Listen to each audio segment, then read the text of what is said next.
آج ہم مل کر ایک ملک کی سیر کریں گے جو جنوب مشرقی ایشیا میں ہے، جہاں لوگ مہربان اور خوش مزاج ہیں، خوبصورت جزیرے، شاندار بدھ مندر، روایتی اور جدید بازار، مشہور مساج اور مشہور نائٹ لائف ہے۔ یہ تھائی لینڈ مسکراہٹوں کی سرزمین ہے۔ تھائی لینڈ ایک بڑا ملک ہے جس میں بے شمار دلچسپی کی جگہیں ہیں، اور اگر آپ اس ملک کی پوری سیر کرنا چاہیں تو آسانی سے 2 ہفتے سے زیادہ وقت درکار ہوگا۔ یہی وجہ ہے کہ سیاحوں کی اوسط قیام کی مدت اس ملک میں 9 دن ہے، البتہ یہ اس بات پر منحصر ہے کہ آپ کس غرض سے اس ملک میں آئے ہیں، جیسے کہ بہت سے لوگ قدرتی مناظر اور مندر دیکھنے کے لیے آتے ہیں، جبکہ کئی لوگ صرف نائٹ لائف کے لیے یہاں آتے ہیں۔ یہاں تک کہ کچھ لوگ غیر معمولی اور خاص کھانے آزمانے کے لیے اس ملک میں داخل ہوتے ہیں۔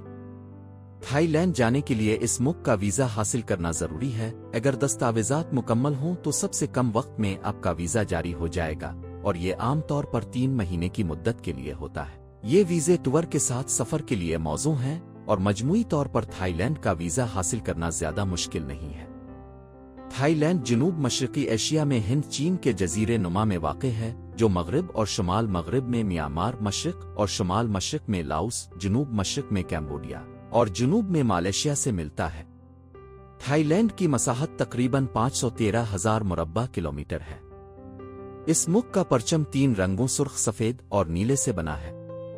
سرخ رنگ تھائی لوگوں کی علامت ہے، سفید رنگ بودھ ازم کی، اور نیلا رنگ بادشاہت کی علامت ہے۔ تھائی لینڈ 1932 سے ایک آئینی بادشاہت ہے، جس میں آئین کے مطابق سیاسی طاقت وزیر اعظم اور پارلیمنٹ کے ہاتھ میں ہوتی ہے۔ لوگ اپنے بادشاہ کو بہت پسند کرتے ہیں، اور ہر دکان اور ریستوران میں بادشاہ کی تصویر دیکھی جا سکتی ہے۔ یہ ملک، جس کی بنیاد 13 صدی عیسوی میں پڑی، ان سالوں میں بہت سے جنگوں اور تنازعات کا سامنا کرنے کے باوجود اپنی خوبصورتیوں اور جاذب نظر مقامات کی وجہ سے روز بروز زیادہ توجہ حاصل کر رہا ہے۔ حال کے سالوں میں یہ ایک اہم سیاحتی اور اقتصادی مرکز بن گیا ہے۔ سیاحت تھائی لینڈ کے کل قومی پیداوار کا تقریباً 22% حصہ بناتی ہے۔ تھائی لینڈ کی آبادی تقریباً 72 ملین افراد پر مشتمل ہے، جس میں سے 11 ملین بینکاک میں رہتے ہیں۔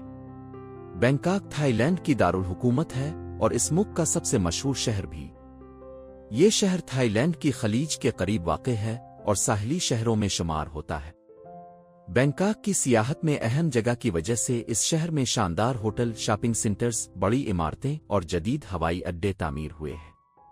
تھائی لینڈ کی معیشت بالکل بینکاک پر ہی قائم ہے، اور برآمدات اور سیاحت اس کی 2 اہم حصے ہیں۔ تھائی لینڈ ہندوستان کے بعد دنیا کا دوسرا بڑا برآمد کنندہ چاول ہے، اور اس کے دیگر برآمدی سامان میں گاڑیاں، کپڑے، ماہی گیری کے مصنوعات اور کمپیوٹر کے پرزے شامل ہیں۔ اس ملک کی رسمی کرنسی بات ہے۔ تھائی لینڈ میں اوسط ماہانہ آمدنی تقریباً $450 ہے، جبکہ بینکاک میں یہ تقریباً $650 ہے۔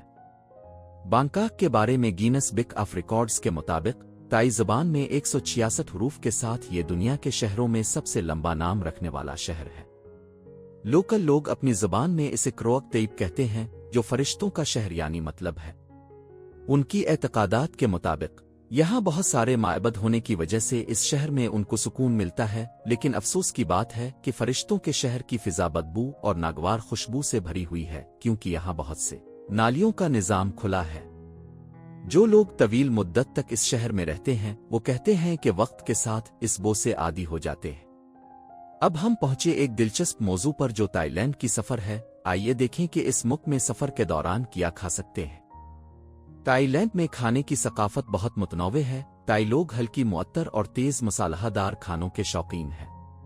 برنج اس ملک میں بنیادی غذا ہے جو مختلف طریقوں سے تیار کیا جاتا ہے۔ زیادہ تر کھانے سمندری مصنوعات سے بنائے جاتے ہیں، اور مصالحوں اور رنگ برنگے اجزاء کی بدولت انہیں دلچسپ انداز میں پیش کیا جاتا ہے۔ اس ملک میں ہر رینگنے اور کھسیٹنے والا جاندار ایک لذیذ کھانے میں تبدیل ہو سکتا ہے۔ اگرچہ یہ لوگ چوہوں اور سوسکوں سے بھی کباب بناتے ہیں، لیکن اس ملک میں لذیذ اور عالمی شہرت یافتہ کھانے بھی کم نہیں ہیں۔ اگر آپ کو ایشیائی کھانوں میں دلچسپی نہ ہو تو آپ عالمی برانڈز جیسے میک ڈونلڈ سے اپنا کھانا حاصل کر سکتے ہیں، لیکن اب کہ آپ تائی لینڈ آ گئے ہیں تو وہاں کے مقامی کھانوں کو نہ کھانے کی تو حیف ہے۔ تائی لینڈ میں بہت سے خاص اور نایاب پھلوں کی بھی سرزمین ہے جو مناسب قیمت پر دستیاب ہیں۔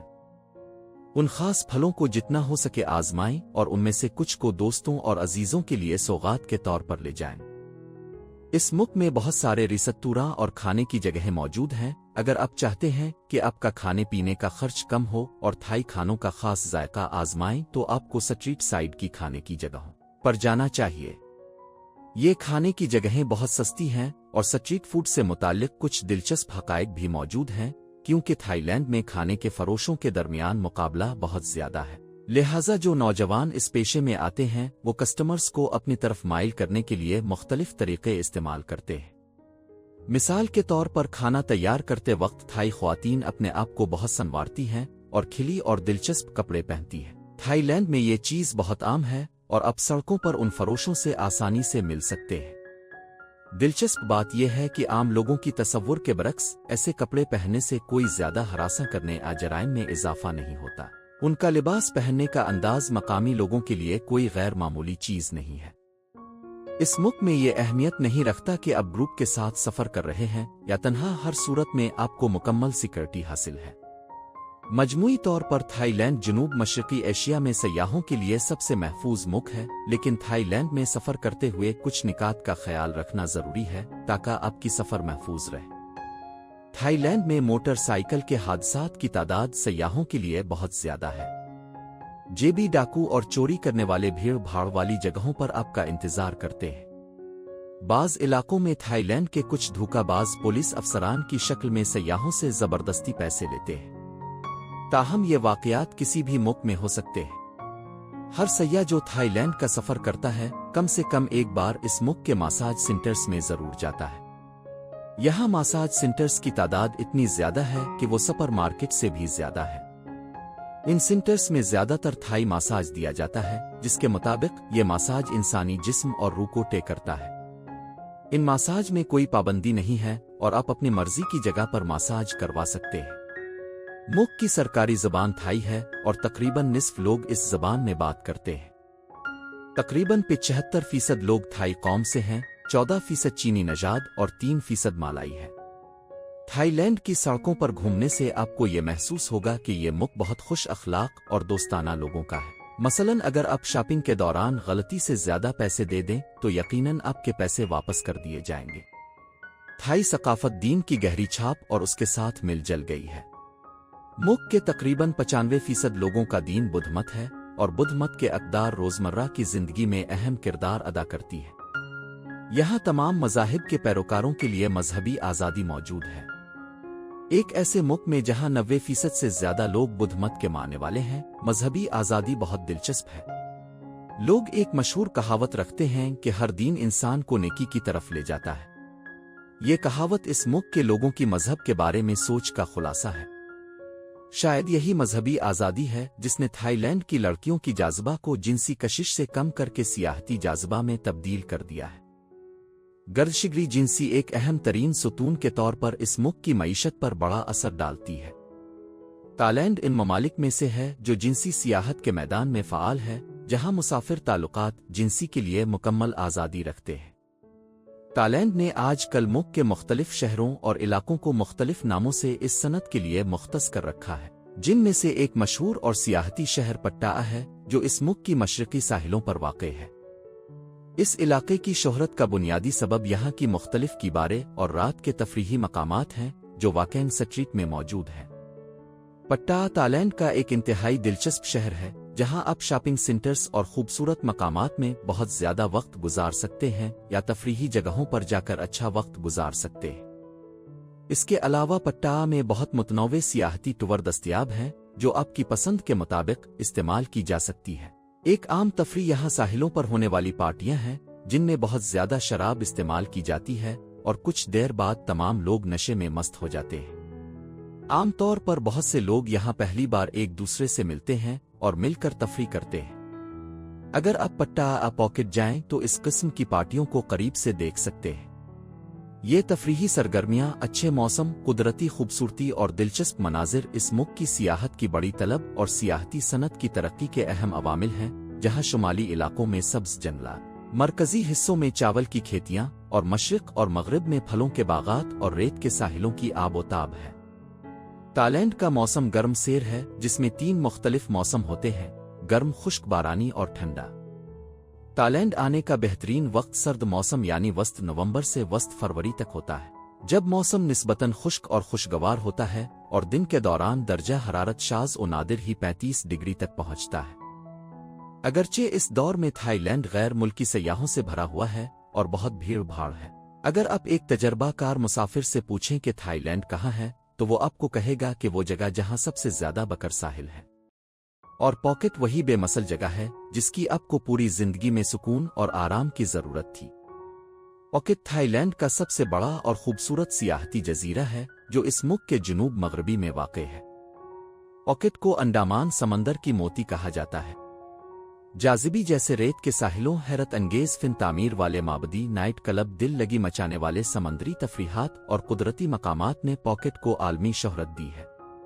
یہ مشہور شہر 45 میٹر کے بادھا مجسمے کا میزبان بھی ہے۔ یہ ناممکن ہے کہ کوئی تھائی لینڈ جائے اور خالی ہاتھ واپس آئے۔ دراصل تھائی لینڈ کے بازار ایسے سستی قیمتیں پیش کرتے ہیں کہ آپ ان کی بے شمار عجیب و غریب چیزوں میں کھو جائیں گے۔ اس ملک کی ایک دلچسپ ترین جگہ فلوٹنگ مارکیٹ ہے۔ بینکاک کے قریب کئی فلوٹنگ بازار ہیں جو ہمیشہ فروشندوں اور خریداروں سے بھرے ہوتے ہیں جو اپنی چھوٹی کشتیوں میں مقامی زرعی مصنوعات اور کھانے بیچتے ہیں۔ یہ مقامی بازار ان سیاحوں کے لیے بہت دلچسپ ہیں جو اس علاقے کے لوگوں کی روزمرہ زندگی سے واقف ہونا چاہتے ہیں۔ اس بازار میں جانے کے لیے آپ کو صبح جلدی اٹھنا پڑے گا اور ایک کشتی کرائے پر لے کر وہاں پہنچنا ہوگا۔ حالیہ سالوں میں یہ چیز تھائی لینڈ کی سیاحتی جاذبہ کے طور پر متعارف کرائی گئی ہے۔ ٹک ٹک اگرچہ کبھی کبھی ٹیکسی سے مہنگا ہوتا ہے، لیکن اس کی منفردیت کی وجہ سے بہت سے لوگ اسے سیاحت کے لیے استعمال کرتے ہیں۔ مختصرا تھائی لینڈ اپنی تمام خوبیوں اور برائیوں کے ساتھ ایک بڑا ملک ہے۔ آپ کی اس ملک کی سفر سے حاصل شدہ فوائد بالکل آپ پر منحصر ہے۔ آپ پر سکون سے حیرت انگیز جزیروں، خوبصورت قدرتی مناظر اور اس لوگوں کی منفرد ثقافت سے لطف اندوز ہوں گے، یا اس ملک کی نائٹ لائف میں داخل ہو کر ایسی ہلچل اور خوشیاں تلاش کریں گے جو آپ کی زندگی میں پہلے کبھی نہ ملی ہوں۔ ویڈیو کو لائک کرنا اور چینل میں سبسکرائب ہونا نہ بھولیں۔ خدا حافظ۔